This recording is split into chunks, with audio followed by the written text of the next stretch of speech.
بسم اللہ الرحمن الرحیم۔ السلام علیکم، میرا نام ہے ذیشان عثمانی۔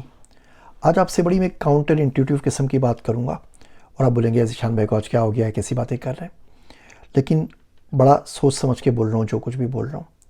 جو ہمارا معاشرہ ہے نا، جو ہماری دنیا ہے، اس کے اندر ایکشنز کو سراہا جاتا ہے، کرنے کو ہمیشہ اپریشیٹ کیا جاتا ہے، اور ذہانت کی اتنی زیادہ قدر نہیں ہوتی۔ ہوتی ہے قدر، مونیٹری ٹرمز کے اندر نہیں ہوتی، پیسوں کے ٹرمز کے اندر نہیں ہوتی۔ میرا ایک دوست ہے عبداللہ، وہ کہتا ہے جس کو بصیرت مل گئی وہ دنیا سے کٹ گیا، جس کو علم مل گیا وہ دنیا سے کٹ گیا، جس کو فراست مل گئی وہ دنیا سے کٹ گیا، جس کو معرفت مل گئی وہ دنیا سے کٹ گیا، جس کو ادراک مل گیا وہ دنیا سے کٹ گیا۔ میں کہا بھئی سارے بندوں کو دنیا سے کاٹ دیا، بچا کون؟ تو کہنے کا میڈیوکرز بچ گئے۔ جو کام کرنے والے ہیں، جو لگے رہتے ہیں، وہ آرام سے بیوقوفوں کی جنت کے اندر دنیا میں جیتے رہتے ہیں، اور دنیا ان کو بڑا اپریشیٹ کرتی ہے اور بہت اوپر چلے جاتے ہیں۔ آپ دیکھ لیجئے، تاریخ اس بات کی گواہ ہے کہ جو بہت زیادہ ذہین لوگ ہوتے ہیں نا، پھر وہ اوور تھنکنگ کرتے ہیں، یا تو ان کے پاس ٹرمز اور ڈیفینیشن معنی چینج ہو جاتے ہیں، بولتے ہیں یار بالکل بیکار کی چیزیں، مجھے اس چکر میں پڑھنا ہی نہیں ہے، میں جاؤں گا جنت کے اوپر کام کروں گا، ابھی کچھ کام نہیں کرنا، دنیا سے میرا کوئی اتنا زیادہ سروکار نہیں ہے، بس اتنی مل جائے کہ میرا گزارا ہو جائے، یا میرا ان چیزوں میں کوئی انٹرسٹ نہیں ہے۔ تو یا بالکل جو فارغ بندہ ہوتا ہے وہ اوور تھنکنگ کر رہا ہوتا ہے، یوں ہوا تو یوں ہو جائے گا، یوں ہوا تو یوں ہو جائے گا، یوں ہوا تو یوں ہو جائے گا۔ لیکن جو لوگ زیادہ سوچتے نہیں نا، جو بورنگ چیزوں پہ کام کر رہے ہوتے ہیں، لگے رہتے ہیں، ہلکے ہلکے امپروو کر لیتے ہیں، بہت اوپر چلے جاتے ہیں۔ آپ دیکھیے کہ بڑی بڑی یونیورسٹیاں ہیں، ہارورڈ ہو گئی، MIT ہو گئی، ایک سے بڑے پروفیسرز ہوتے ہیں، ان کو نوبل پرائز مل جاتا ہے، نوبل پرائز ونر تک یہ پہنچ جاتے ہیں، بڑے پروفیسر بن جائیں گے، ان کی کتابیں آ جائیں گی، لیکچر آ جائے گی، دنیا ان کو سنے گی، ٹیڈ ٹاک آ جائے گی۔ لیکن امیزون انہوں نے نہیں کھولی، فیس بک انہوں نے نہیں بنایا، ٹیسلا انہوں نے نہیں بنائی۔ یہ کمپنیاں بڑی بڑی کس نے بنائی؟ جو ان کی کلاسوں سے بھاگ کے چلے گئے، جو ڈراپ آؤٹ ہو گئے، انہوں نے بولا پتہ نہیں مولوی صاحب کیا بول رہے ہیں، پتہ نہیں پروفیسر صاحب کیا بول رہے ہیں، چلو جا کے کچھ اور کرتا ہوں، وہ کامیاب ہو گئے۔ تھوڑا تھوڑا کرتے چلی جائیے۔ دو طرح کے پروجیکٹس ہوتے ہیں دنیا میں، پرفیکٹ اینڈ ڈن۔ تو پرفیکٹ کے انتظار میں آپ رہیں گے، زندگی میں پوری اس میں لگ جائے گی۔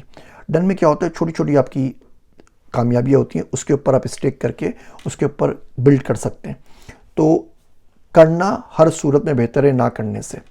بچپن میں مجھے ڈر لگ گیا کہ جی ریاکاری ہوتی ہے، نماز پڑھتا ہوں، یہ کرتا ہوں، وہ کرتا ہوں۔ سر عبدالرحمٰن صاحب مجھ سے پوچھا کہ سر یہ ریاکاری کا خیال آتا ہے، تو انہوں نے بڑا اچھا جملہ بولا جو میں نے میموری میں نقش ہو گیا۔ تو انہوں نے بولا کہ کرنا ہر صورت میں بہتر ہے نہ کرنے سے۔ ریاکاری کوئی مت نہیں، پڑھ لو نماز، ریاکاری کے لیے پڑھ لو نا نماز، کوئی ایشو نہیں ہے، نماز مت چھوڑو، پڑھتے رہو۔ اگر آپ تھوڑا بہت کام کرتے رہیں گے تو آپ دیکھیں گے کہ آپ بہت سارے انٹیلیجنٹ لوگوں سے آگے نکل گئے۔ جو آئیڈیا آیا ہے اس کو کرنا شروع کر دیجئے، اس کو پیوٹ کرتے رہیے، نہیں ہو رہا اس کو کچھ چینج کر لیں، کچھ اور چینج کر لیں، لگے رہیں، کرتے رہیں گے تو بہت آگے نکل جائیں گے۔ جب بھی انٹرویوز کے اندر جاتا ہوں میں ہمیشہ ایک بات بولتا ہوں کہ I might not be the smartest guy in the room but I bet I will be the fastest guy in the room۔ جب تک آپ ایک پروجیکٹ سوچو گے نا، میں 10 کر کے پھینک چکا ہوں گا، 4-5 اس میں سے فیل ہو جائیں گے، 4-5 کامیاب ہو جائیں گے، پھر بھی میری ایوریج آپ سے 5 گنا زیادہ ہے۔ آپ ایک کے بارے میں سوچیں، میرے 5 سکسیسفل پروجیکٹ ہو چکے ہیں۔ تو زندگی سے یہ دیکھا کہ جو کرتے رہتے ہیں، تھوڑا تھوڑا کرتے رہتے ہیں، وہ بہت آگے چلے جاتے ہیں۔ کنسسٹنسی آپ کو چاہیے ہوتی ہے، اور کام کرنے کی نا آپ کا جو بایاس ہے وہ ٹورڈز ایکشن ہونی چاہیے۔ تو کوشش کریں۔ بہت سے لوگ بولتے ہیں، ان کو بولتا ہوں جنریٹیو AI میں آ جاؤ، ایجنٹک AI میں آ جاؤ، ڈیٹا سائنس پڑھ لو، بولتے ہیں نہیں ہمیں اتنی ذہانت نہیں ہے۔ ذہانت چاہیے ہی نہیں بھیا، تھوڑا تھوڑا کام کرتے رہے، روز کرتے رہے۔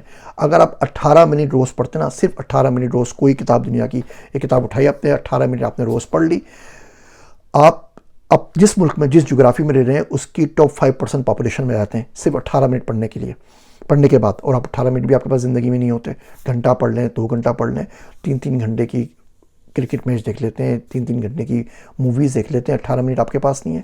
تھوڑا کام کریں، کنسسٹنسی سے کرتے چلے جائیں، آپ بہت جلد یہ دنیا بھر کے جو انٹیلیجنٹ لوگ ہیں ان کو بہت پیچھے چھوڑ دیں گے۔ لیکن اس کا یہ مطلب نہیں ہے کہ ان کی قدر نہیں ہے، ان کی منزل کوئی اور ہے، وہ کسی اور فریکوینسی میں زندہ ہے، وہ کسی اور میٹاورس کے اندر ہے، آپ جس کے اندر ہیں آپ اس پہ کام کرتے رہیے، لیکن ایکشن کو ضرور پریفر کریں۔ امید کرتا ہوں یہ مشکل کنسیپٹ کبھی نہ کبھی زندگی میں سمجھ میں آ گئے تو بدلاؤ کا سبب ضرور بنیں گے۔ میرے واسطے دعا کیجیے گا۔ میں ہوں آپ سب کا ذیشان عثمانی۔